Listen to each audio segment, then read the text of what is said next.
A new requirement for homeowners and builders in high-risk fire zones is drawing some controversy. Yes, some say it will protect homes and the community around it. Others are saying it's government overreach. Consumer investigator Christine Lazar is here to break it down for us. Christine, this is all interesting. Yeah, Sheba and Jamie, it's called Zone Zero, and it sets restrictions on the space around these homes in high fire risk areas. And for more on what that means for the homeowner, for builders, even for renters, I'm joined now by insurance expert and independent agent Karl Susman.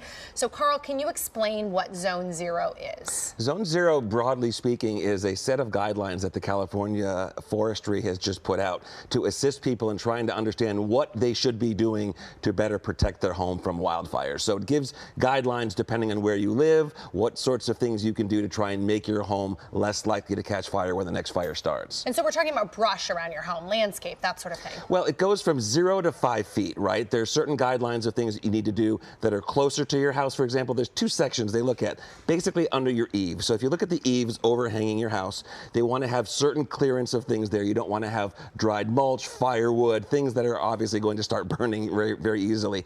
If you have a deeper type of eave, then you want to have further clearance. They're trying to create an area that's right up against the house that will not catch fire so quickly when the embers start blowing. Now, this isn't overnight. It's not that everybody has to start cutting down trees and pushing back brush, but it's rolling out in phases. Can you explain that? Sure. It's actually coming out in long phases, and phase 1 is 3 years and phase 2 is 5 years. And again, we're not talking about clearing anything away. There are still lots of things you can have. You can have grass, you can have potted plants, you can have, I was reading it, it's interesting. Do you know what a petunia is? Yes, I do. I don't know what a petunia is. Okay. It's a pretty flower. Petunia, don't judge me.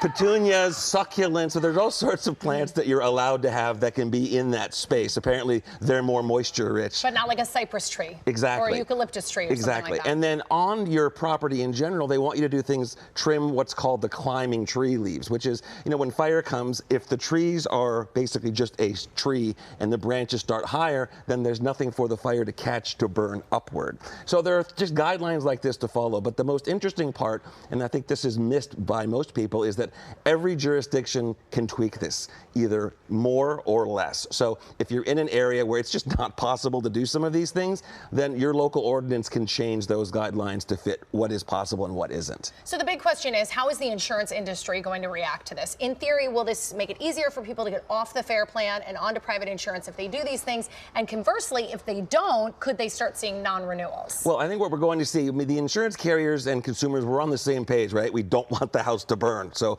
to whatever we can, you know, make that more likely is a good thing. So there are carriers that are already offering discounts for people that are taking these actions. And I think as this, 3 years, 4 years, 5 years, as we start to see more homes that are doing these things to harden themselves against wildfires, we'll see more discounts, we'll see more availability, we'll see more carriers that want to write those homes. As for people that don't, they're going to be in violation of the regulations. So I don't know how that's going to play out, but it's not going to make the carriers more eager to write policies with them. All right, Karl, we appreciate you joining us and breaking it down for us. And it is important to know, because you mentioned, enforcement of this. CAL FIRE has already said it's going to prioritize education and outreach over penalties. So absolutely. That's a good thing. All right.